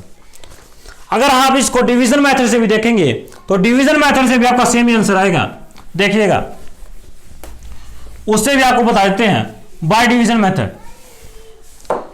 ये आपको इक्वेशन दे रखी है और आपको डिवाइड करना है 3y माइनस 6 से। अब हम किससे मल्टीप्लाई करें कि ये कट जाए फर्स्ट वाला, तो हम मल्टीप्लाई करेंगे 5y स्क्वायर, तो 5y स्क्वायर से मल्टीप्लाई किया 15y cube minus 30y square minus plus, इससे ये कट गया, इससे ये कट गया भाई, 12y माइनस 12। अब क्या करें, 4 से multiply, plus 4, 12y minus 24 minus plus, इससे कैंसिल होगा, 24 में 12 गया 12, यानी कि इससे भी हमारा जो रिमाइंडर आया वो 12 आया, और सिंथेटिक डिवीजन से जो हमने किया उससे भी 12 आया। तो सिंथेटिक डिवीजन थोड़ा सा हमारा शॉर्ट मेथड होता है कि आप अगर 3-4 क्वेश्चन उसके बेसिस पर ट्राई करेंगे, प्रैक्टिस करेंगे तो आपको बिल्कुल ईजी लगेगा। तो उम्मीद आपको क्वेश्चन समझ में आ गया होगा। बात कर लेते हैं नेक्स्ट क्वेश्चन की। देखिएगा नेक्स्ट क्वेश्चन को, यानी क्वेश्चन नंबर 21।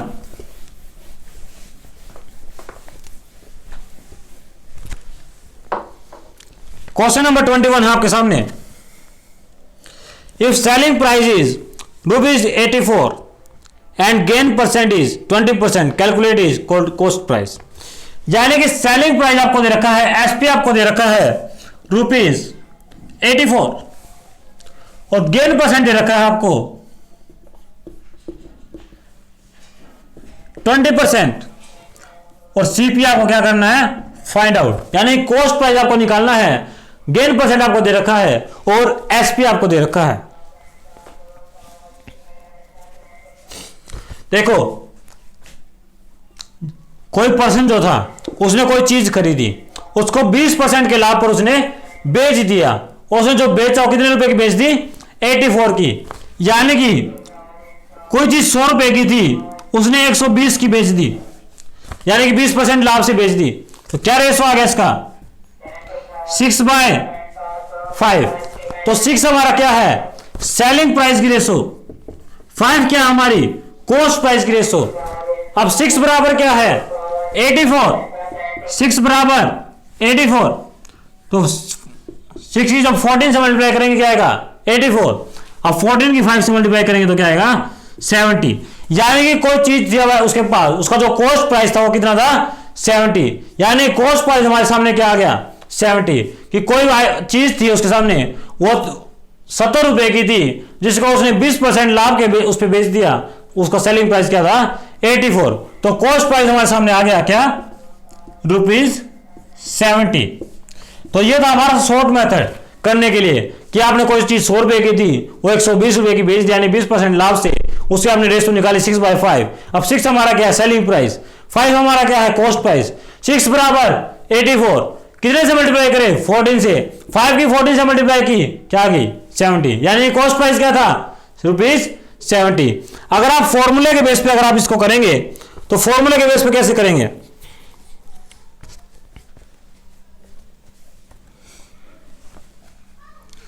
%20 का लाभ यानी कि 120% equal to SP upon CP into 100। इसी तरीके से होगा, एसपी क्या रखा हमारा 84, सीपी हमको निकालना है अपॉन 120 इंटू 100। बस इसको सोल्व कर दो।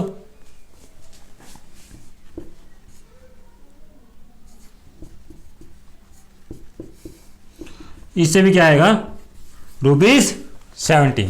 लेकिन ये जो मैथड है ये थोड़ा शॉर्ट है, इजी भी है।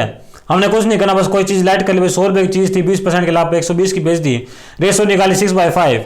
6 क्या है सेलिंग प्राइस, 5 क्या है कॉस्ट प्राइस। 6 बराबर 84, 14 से मल्टीप्लाई की, 5 की 14 से मल्टीप्लाई की 70, यानी कॉस्ट प्राइस क्या आ गया, 70। उम्मीद आपको ये क्वेश्चन समझ में आ गया होगा। बात कर लेते हैं नेक्स्ट क्वेश्चन की। देखिएगा नेक्स्ट क्वेश्चन यानी कि क्वेश्चन नंबर 22।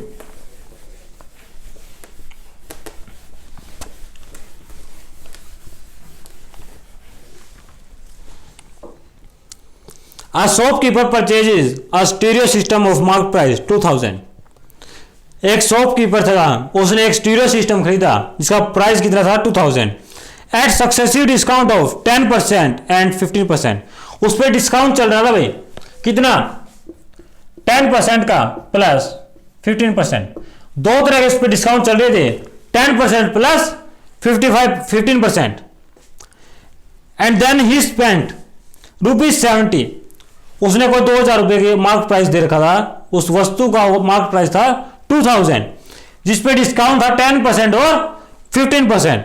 और वो खरीदने के बाद उस शॉपकीपर ने उसकी पैकेजिंग के ऊपर रुपए लगाए ₹70।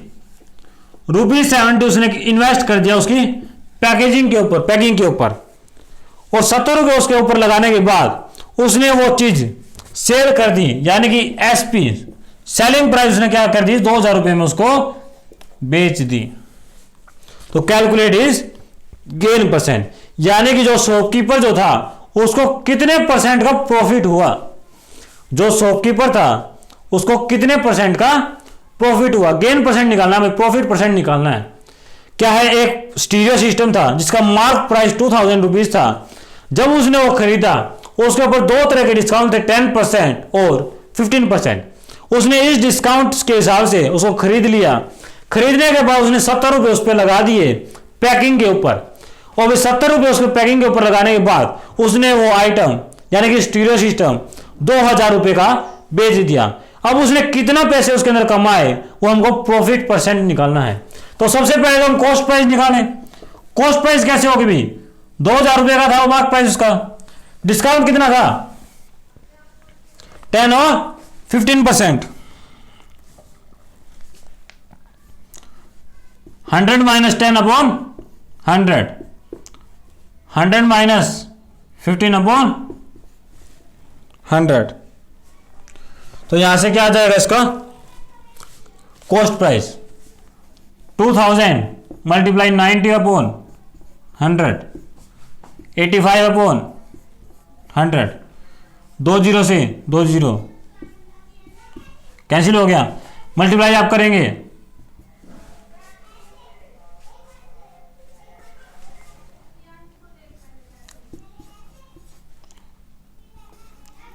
₹1530, यानी कि जो उसने स्टीरियो सिस्टम जो खरीदा वो किस रेट में खरीदा भाई, कॉस्ट प्राइस क्या है उसकी, ₹1530। ₹2000 उसका मार्क प्राइस था, लेकिन जो उसने खरीदा शॉपकीपर ने वो ₹1530 का खरीदा। अब 1530 का उसने खरीदने के बाद 1530 का खरीदने के बाद उसने ₹70 क्या लगा दिए पैकिंग के। अब उसका जो शॉपकीपर के पास वो कितने का पड़ गया भाई, 1600, यानी 1530 का तो उसने खरीदा, ₹70 उसने लगाए पैकिंग के, टोटल उसके पास कितना खर्चा हो गया भाई, ₹1600 का। अब उसका जो स्टीरियो सिस्टम उसके पास है ₹1600 उसने उसके लिए पे कर रखा है। अब ₹1600 की चीज उसने कितने में बेची, ₹2000 की, यानी कि गेन परसेंट कितना हो गया, gain percent SP minus CP upon CP into 100। तो gain percent SP minus CP कितना हो गया भाई, एसपी कितना हमारा 2000, CP 1600 upon CP cost price 1600 into 100। 2000 minus 1600 यानी 400 अपॉन 1600 इंटू 100, 425, यानी कि उसको शॉपकीपर ने जो प्रॉफिट कमाया वो 25% प्रॉफिट से उसने वह चीज सेल कर दी। दोबारा से देखिएगा, एक शॉपकीपर है जिसने स्टीरियो सिस्टम खरीदा, उसका मार्क प्राइस जो है ₹2000 था, लेकिन उस पर डिस्काउंट चल रहा था 10% और 15% का। तो 10% और 15% का डिस्काउंट निकाल के, यानी 2000 multiply 10, 100 minus 10 upon 100 multiply 100 minus 15 upon 100। जब आपने इसकी मल्टीप्लाई की आपके सामने आ गया 1530, यानी कि ₹1530 का उसने खरीदा, ₹70 उसने लगा दिए पैकिंग के। ये तो उसने खरीदा और ये किसके हैं, पैकिंग के। ₹1530 खरीदा और ₹70 पैकिंग के लगा दिए, टोटल कितना हो गया 1600, और 1600 की चीज को उसने कितने का बेचा, 2000 का। तो यानी प्रॉफिट कितना कमाया उसने, गेन परसेंट क्या हो गया, एसपी माइनस सीपी, यानी कि selling price minus cost price upon cost price into 100। तो सेलिंग प्राइस कितना 2000 माइनस 1600 अपॉन 1600 इंटू 100, तो 400 अपॉन 1600 इंटू 100, तो क्या आ गया 25%, यानी कि उसका जो प्रॉफिट जो हुआ वो कितना हुआ 25%। तो ऑप्शन आपको दे रखा है इसके अंदर, ऑप्शन बी 25%। उम्मीद आपको ये क्वेश्चन समझ में आ गया होगा। बात कर लेते हैं नेक्स्ट क्वेश्चन की। Question number 23।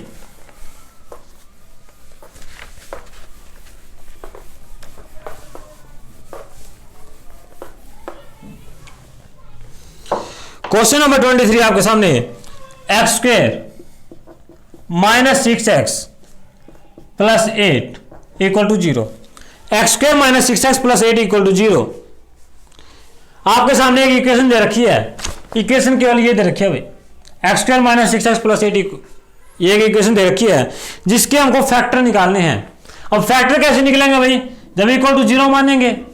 अब फैक्टर निकालने के लिए हम पहले इसकी मल्टीप्लाई करेंगे, कितना आ गया 8, यानी कि मल्टीप्लीकेशन में क्या आना चाहिए 8, और प्लस माइनस करने पर कितना आना चाहिए 6x, यानी कि हम इसको डिवाइड करेंगे, minus 4x minus 2x plus 8 equal to 0। यानी कि इस इक्वेशन को हमने ऐसे कर दिया भाई, ऐसे बांट दिया इसको, x square minus 4x minus 2x plus 8, यानी कि जब 4x के हम इससे मल्टीप्लाई करेंगे 4 की 2 से क्या आएगा 8, प्लस माइनस करने पर कितना आ रहा है -6, तो यानी कि ये हमारा ठीक है। अब x कॉमन निकालेंगे, x माइनस 4 माइनस 2 कॉमन निकाला, x माइनस 4 इक्वल टू 0। यहां से हमारे सामने आ गया x माइनस 2 और x माइनस 4, तो x की वैल्यू हमारे सामने आ गई। तो वैल्यू हमको नहीं निकालनी है, हमको केवल इतना ही बताना था कि फैक्टर करने के बाद इसका क्या आएगा।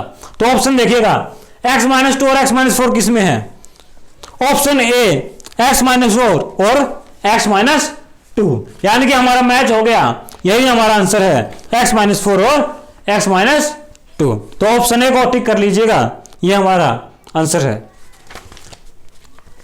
बात करते हैं नेक्स्ट क्वेश्चन की, क्वेश्चन नंबर 24।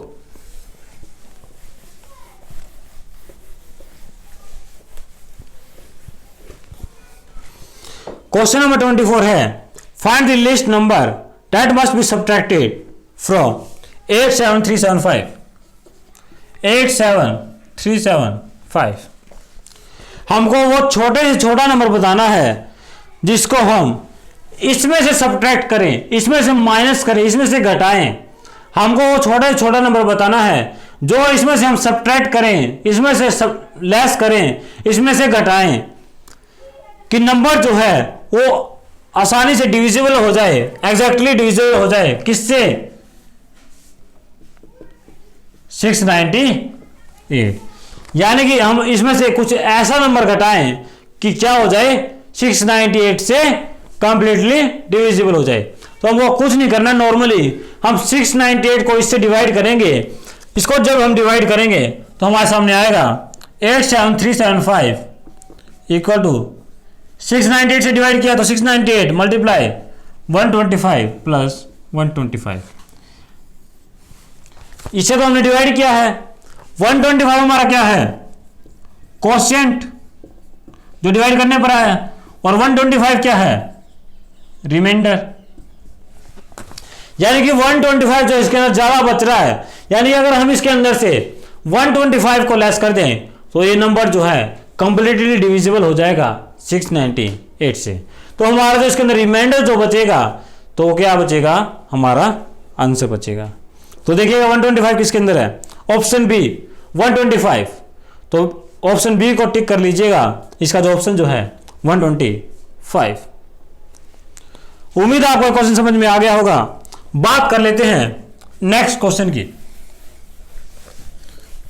नेक्स्ट क्वेश्चन है question number 25। A man buys 20 pencil for ₹6। एक पर्सन है भाई जिसने 20 पेंसिल्स खरीदी, 20 पेंसिल्स खरीदी, कितने की 6 रुपए की। A man buys 20 pencil for ₹6।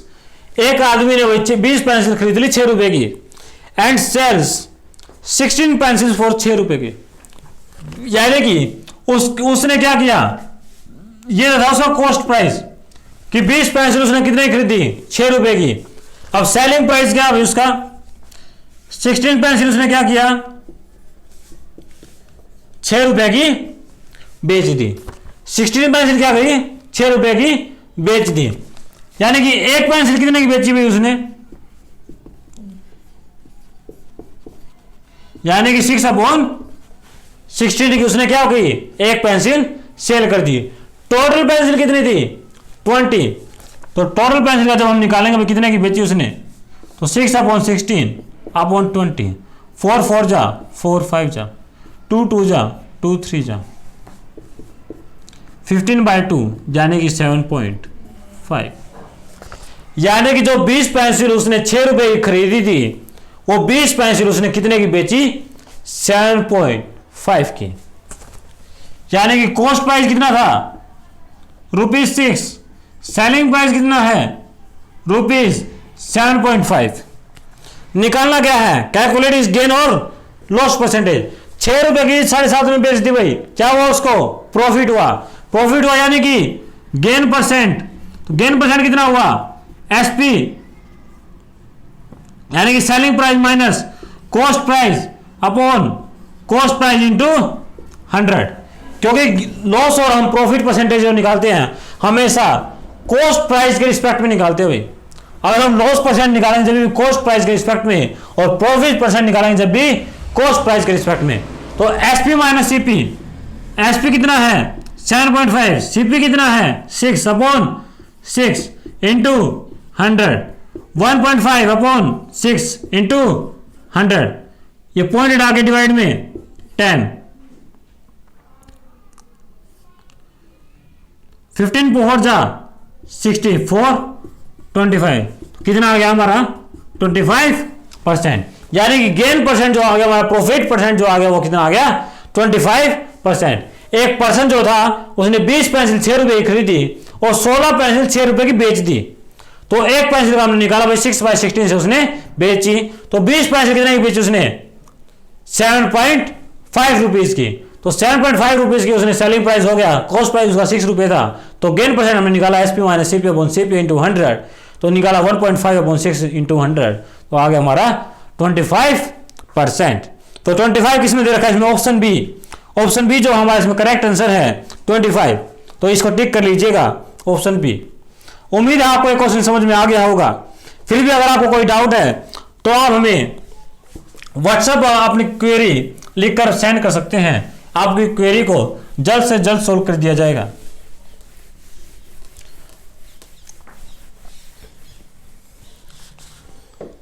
Next question आपके सामने, question number 26। 3 clocks are design to alarm once every हावर।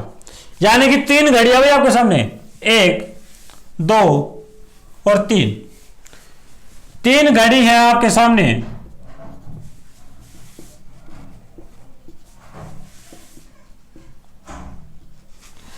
तीन घड़ी आपके सामने है।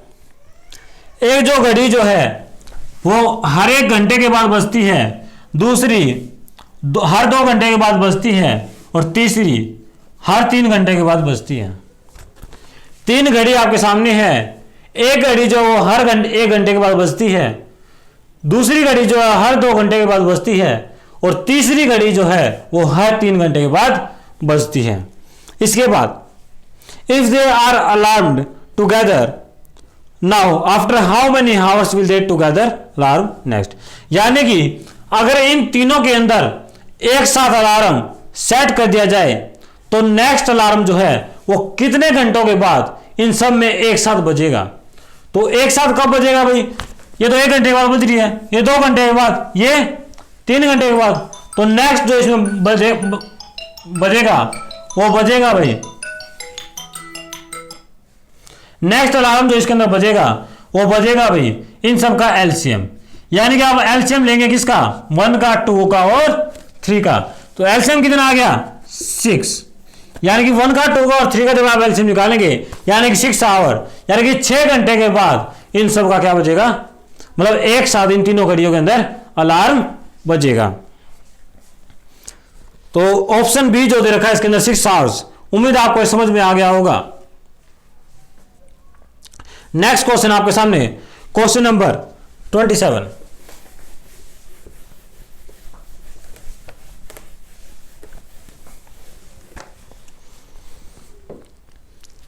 क्वेश्चन नंबर 27 है आपके सामने, a by B equal to 1/3, b by C equal to 1/2, if A equal to 2 दे रखा है तो then find the value of C, यानी कि इसको हम रेशो वाले मेथड से निकालेंगे। ए रेशो भी क्या दे रखा है 1:3, बी रेशो सी क्या दे रखा है भाई 1:2।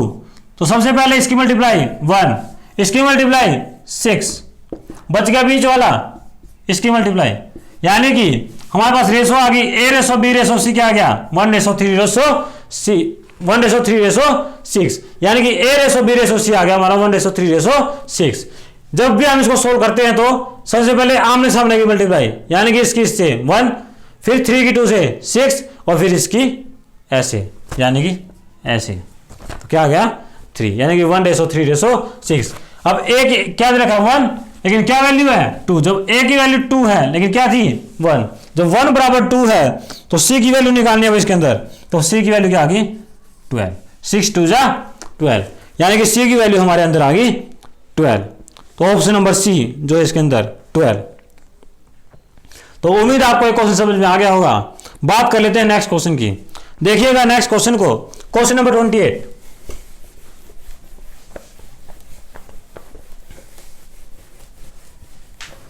Question number 28, in a right angle triangle, एक राइट एंगल ट्रायंगल है भाई, ये बना दी right angle triangle A B C. In a right angle triangle the hypotenuse is 2 centimetre longer than perpendicular, यानी कि हाइपोटेन्यूज जो है, हाइपोटेन्यूज ये हाइपोटेन्यूज बेस और ये परपेंडिकुलर, हाइपोटेन्यूज जो है 2 सेंटीमीटर लॉन्गर देन किससे परपेंडिकुलर से, और परपेंडिकुलर क्या है perpendicular is 2 centimetre longer then base, perpendicular जो है 2 सेंटीमीटर लॉन्गर देन बेस, यानी कि P की वैल्यू पुट करोगे इसमें H इक्वल टू क्या आ गया 2 + 2 + B, यानी कि हाइपोटेन्यूज हमारा आ गया 4 + B। तो क्या निकालना है calculate the length of base, base की वैल्यू निकालनी है भाई। फॉर्मूला हमको पता है भाई Pythagoras theorem PGT, h² = p² + b²। h हमारा क्या है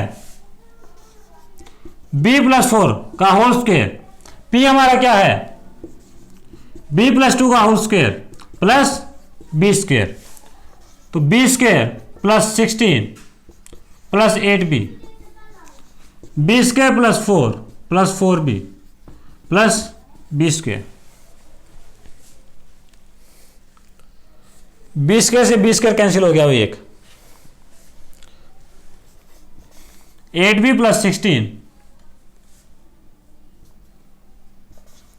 b² + 4b + 4। अब उसको उस तरफ ले जाएंगे तो b² - +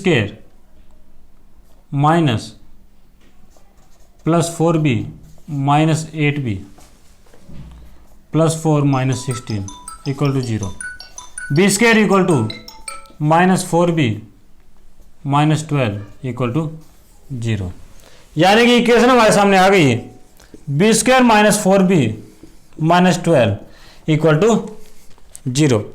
लेकिन हमको इसके बेस की वैल्यू निकालनी है तो हम इक्वेशन को सोल्व करेंगे by factorization method.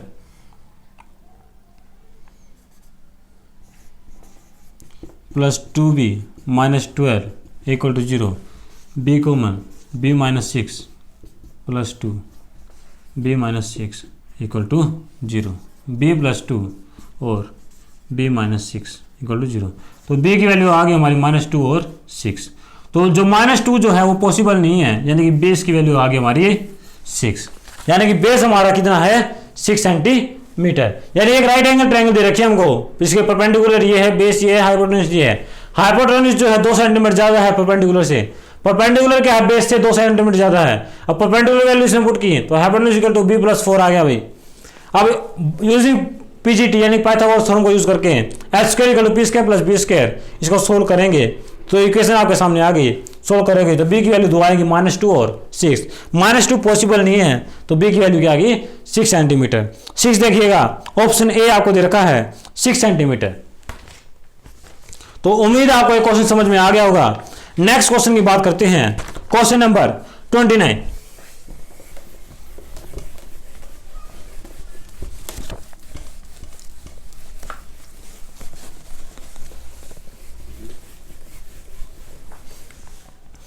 Question number 29 आपके सामने, the longest code in a circle. एक सर्कल आपके सामने, इसके अंदर लॉन्गेस्ट कोड कौन सी होगी भाई? ये क्या है? कोड। इससे बड़ी ये, इससे बड़ी ये सारी क्या है भाई? कोड। सारी की सारी क्या है? कोड। आपको पता है कि एक डायमीटर के ऊपर भी क्या आएगी? एक कोड आएगी भाई। जब डायमीटर को क्रॉस करके पीछे जाएगी तो क्या होगी? छोटी होती चली जाएंगी। यानी कि जो हमारी जो सर्कल के अंदर जो सबसे बड़ी जो कोड होती है वो कौन सी होती है? डायमीटर की। यानी कि डायमीटर के ऊपर जो कोड बनेगी वो सबसे बड़ी क्या होगी? कोड होगी, लॉन्गेस्ट सबसे कोड होगी। क्या होगा इसका आंसर? क्या है? डायमीटर, यानी कि बी ऑप्शन। तो क्वेश्चन नंबर 30 को डील कर लेते हैं भाई। ये क्वेश्चन समझ में आ गया होगा आपको। Question number 30, in a first basket the ratio of number of apples to banana, let the number of apples equal to A, let the number of bananas equal to B। अब ratio दे रखिए भाई, Apple upon बनाना क्या दे रखा है? A, and the ratio of banana to apple is, और banana to Apple क्या दे रखा है भाई? B दे रखा है। Then A plus B is equal to, A plus B बताना भाई क्या होगा? A प्लस बी क्या आ गया? A by B plus B by A, LCM लो, A B upon A square plus B square. हमको पता है भाई A square plus B square क्या होगा? Always greater than A B. यानी कि A square plus B square की जो वैल्यू होगी हमेशा ज्यादा होगी किससे? ए बी से। यानी कि ए प्लस बी की वैल्यू क्या होगी भाई? Always greater then 1। ए प्लस बी की वैल्यू जो हमेशा किससे ज्यादा होगी? 1 से ज्यादा होगी। तो देखिएगा इसमें क्या लिख रखा ऑप्शन। फर्स्ट ऑप्शन है एग्जैक्टली 1, सेकंड ऑप्शन है लेस देन 1, थर्ड है मोर देन 1 और फोर्थ है 0। यानी कि थर्ड ऑप्शन जो है मोर देन 1 ये आपका करेक्ट आंसर। यानी कि ए प्लस बी की वैल्यू जो हमेशा 1 से ज्यादा होगी, क्योंकि ए स्क्वायर प्लस बी स्क्वायर हमेशा पॉजिटिव होंगे, जो ए बी से हमेशा ज्यादा होगी, तो 1 की वैल्यू हमेशा 1 से ग्रेटर होगी। कुछ नहीं करना है, एप्पल्स की रेशो मान ली ए, बनाना की बी, ए बाई बी क्या आ गया? Capital A, B by A क्या आ गया? Capital B. दोनों का एडिशन किया, इनका एलसीएम लेके मल्टीप्लाई किया, आ गया A square plus B square upon A B. A square plus B square हमेशा ज्यादा होगा। तो उम्मीद आपको ये सारे क्वेश्चन समझ में आ गए होंगे। हमने इस लेक्चर के अंदर 30 क्वेश्चंस को डील किया। जैसा कि हमारे एनटीपीसी का जो एग्जाम है, यानी कि रेलवे का जो हमारा एग्जाम है एनटीपीसी का, उसके अंदर हमको मैथ्स के 30 क्वेश्चन देखने को मिलेंगे। और ये जो पेपर हमने सोल्व किया है, ये 29 अप्रैल 2016 का पेपर सोल्व किया है। इसके अंदर 30 क्वेश्चन थे मैथ्स के, उन सारे क्वेश्चंस को हमने डील किया है एक एक करके। उम्मीद है आपको ये सारे क्वेश्चन समझ में आ गए होंगे। लेकिन फिर भी अगर आपको कोई डाउट आता है तो मैंने इस पीडीएफ के अंदर लास्ट में अपना कॉन्टैक्ट नंबर दिया है, यानी कि व्हाट्सएप नंबर मैंने दिया है, जिस पे आप मैसेज करके आप अपनी क्वेरी को सोल्व कर सकते हैं। Thank you.